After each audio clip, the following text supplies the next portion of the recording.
Welcome to my channel, Learn with Teacher Ali. Magandang araw mga bata! Ang ating aralin ngayon ay tungkol sa mga bahagi ng computer system. Kung handa na kayo, simulan na natin!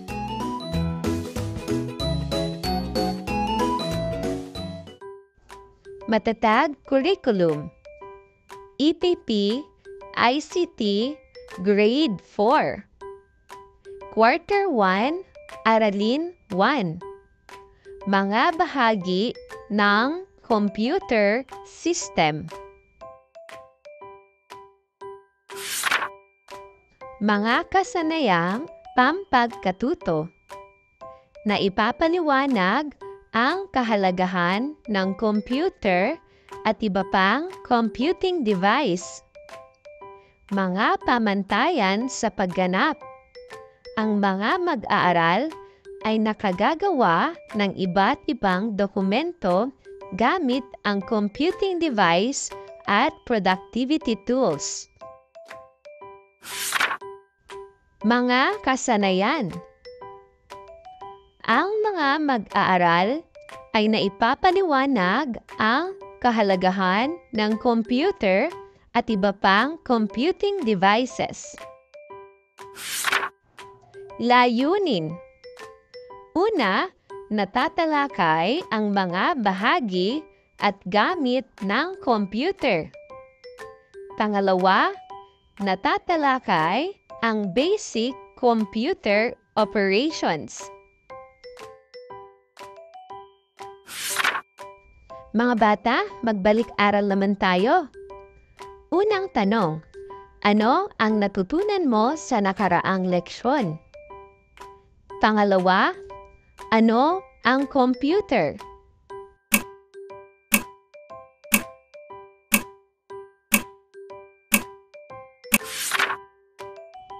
Ang sagot sa unang tanong ay, ito ay tungkol sa kahalagahan ng computer at computing devices. Ito naman ang sagot sa pangalawang katanungan. Ito ay isang kagamitang elektroniko kung saan dinisenyo upang kusang mag-compute ng mga pangkat ng aritmetika at operasyong lohiko.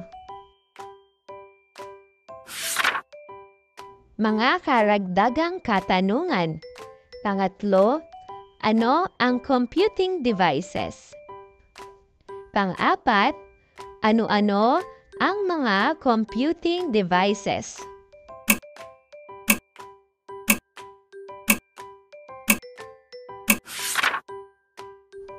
Ang sagot sa pangatlong tanong, ito ay ang mga kagamitan na nakakatulong sa paggawa ng matematika sa mas mabilis na paraan. Ang sagot naman sa pang-apat na katanungan ay, ang apat na uri ng computing devices ay desktop computer, laptop, tablet, at smartphone.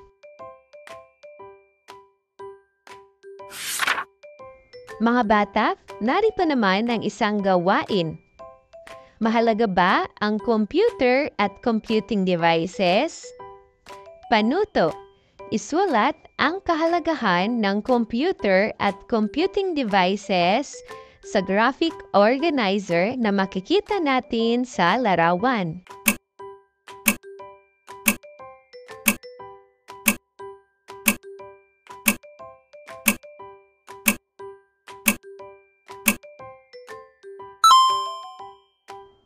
Ang mga kahalagahan ng computer at computing devices ay una, pinapadali ng mga computer ang mabilis at malawakang komunikasyon. Pangalawa, nagbibigay ito ng mas malawak na oportunidad para sa remote learning at pagpapalawak ng kaalaman. Pangatlo, pinapabilis ng mga computing devices ang mga gawain sa trabaho. Pang-apat, nagbibigay ng libangan sa mga tao. Mga bata, tingnan ang nasa larawan.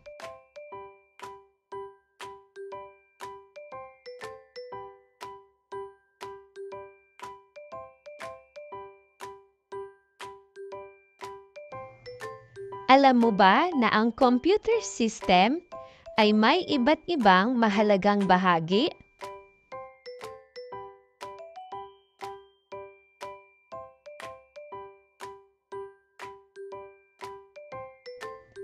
Ang computer ay maihahambing sa katawan ng tao. Para mas maunawaan ang iba't ibang bahagi ng computer system, maaari natin itong ikumpara sa mga bahagi ng katawan ng tao.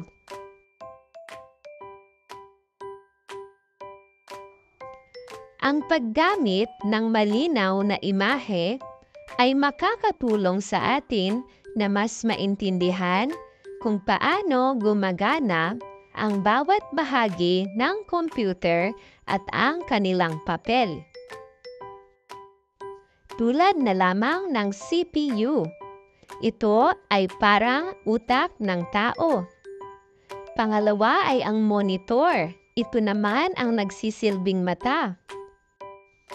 Ang keyboard at mouse naman ay kamay. At ang storage ay ang memorya. Ang bawat parte o bahagi ng computer system ay may kaakibat na impormasyon kung saan malalaman natin sa ating susunod na leksyon. Ang ating aralin ngayon ay tungkol sa Introduction to Computer, mga bahagi ng computer system.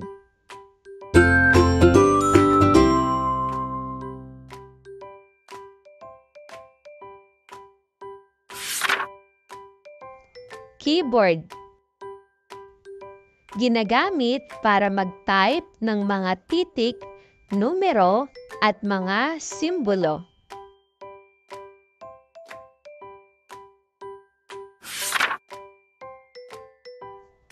Mouse. Ito naman ang kumokontrol sa galaw ng on-screen pointer. Nagsasaad ng gagawin ng computer. Ang susunod naman ay desktop camera. Kadalasang ginagamit upang makita ang nais makausap sa video chat o video conference. Ginagamit din ito upang kumuha ng larawan. Central Processing Unit or CPU. Ito ang utak ng computer. Matatagpuan ito sa loob ng system unit. Ito ang nagsasaad sa mga bahagi ng computer kung ano ang pangunahing gagawin. Monitor. Ito ay katulad ng telebisyon. Dito lumalabas sa pamamagitan ng display ang mga impormasyon na nanggagaling sa computer.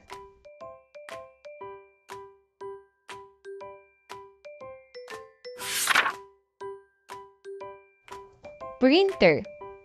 Ginagamit ito upang maimprenta o mailimbag sa papel ang mga dokumento o larawan mula sa computer. Speaker. Dito lumalabas ang sound o tunog na galing sa computer. CD drive o DVD drive. Ang CD drive ay maaaring gamitin upang magpatakbo ng mga programa, i-play ang mga media file o burn at i-save ang data. Storage devices. Ang storage devices tulad ng mga hard drive at SSD ay ang memorya ng computer. Dito iniimbak ang lahat ng impormasyon at data. Ang storage devices ay nag-iimbak ng mga file, dokumento at iba pang impormasyon. Mga bata, makikita sa larawan ang mga basic parts of computer, tulad na laman ng printer, monitor, CPU, mouse, keyboard, at speaker.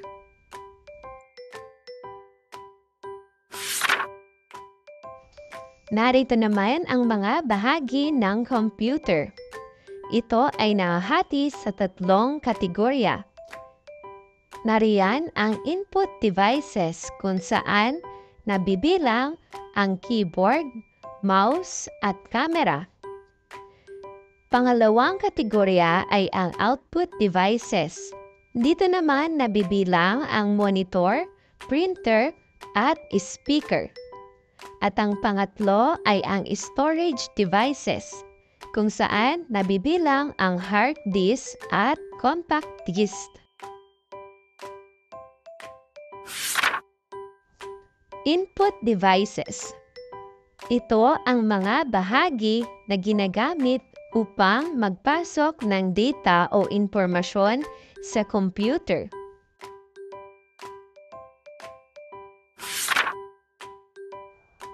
Keyboard.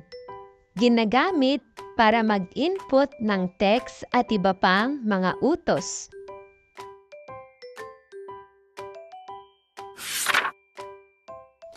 Mouse. Isang pointing device na ginagamit upang mag-navigate at magbigay ng mga command sa computer. At camera. Ginagamit upang mag-input ng mga visual na imahe o video sa computer. Output devices. Ito naman ang mga bahagi na nagpapakita o naglalabas ng impormasyon mula sa computer. Kabilang riyan ang monitor. Ipinapakita ang visual output o display ng mga proseso at programang tumatakbo sa computer.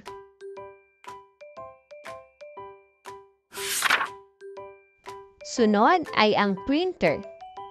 Ginagamit upang mag-imprenta ng mga dokumento o imahe mula sa computer papunta sa pisikal na papel.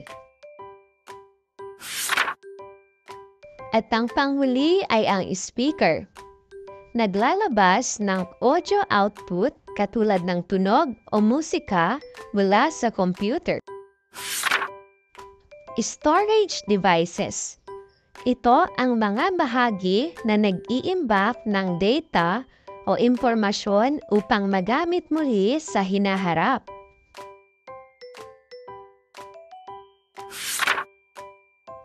Nabibilang rito ang hard disk. Ito ay ang pangunahing storage device na ginagamit upang mag-imbak ng mga file, application at operating system. Compact disk. Isang uri ng optical storage na ginagamit upang mag-imbak ng mga file, musika o software na maaaring basahin ng computer. Pagsasanay. Isulat sapat lang ang tawag sa mga bahagi ng computer na aking ipapakita sa inyo. Halimbawa, tulad ng nasa larawan, ito ay isang speaker. Simulan na natin mga bata.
Maraming tulong ang naidudulot ng computer sa mga tao ngayon dahil mas napapabilis nito ang pagproseso ng datos o impormasyon.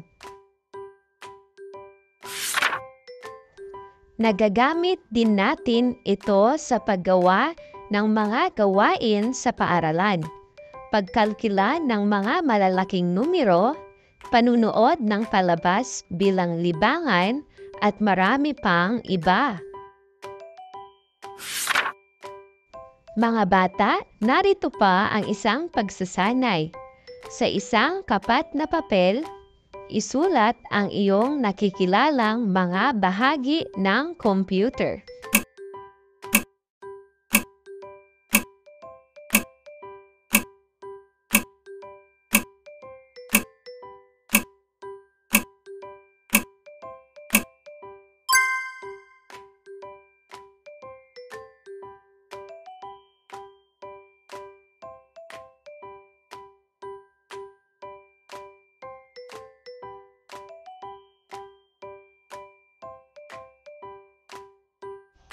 Pagsasanay, isulat ang iyong sagot sa patlang. Ano-ano ang tatlong grupo o devices ng bahagi ng computer?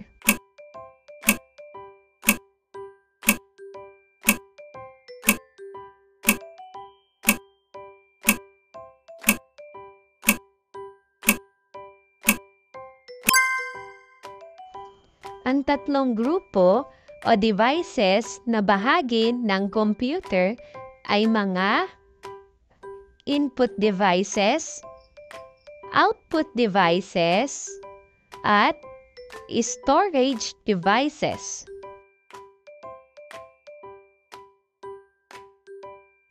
At ang huling pagsasanay, ito naman ay isulat ang iyong sagot sa patlang.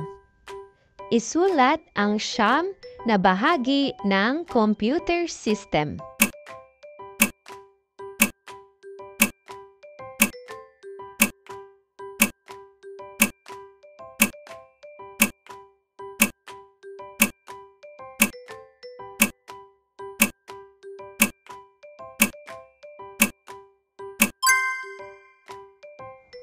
Ang siyam na bahagi ng computer system ay keyboard, mouse, desktop camera, CPU, monitor, printer, speaker, CD or DVD drive, at storage devices.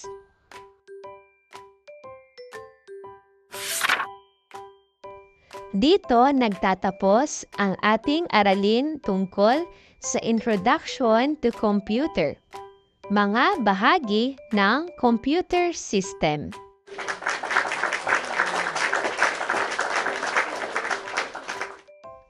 Mahusay mga bata! Thank you for watching!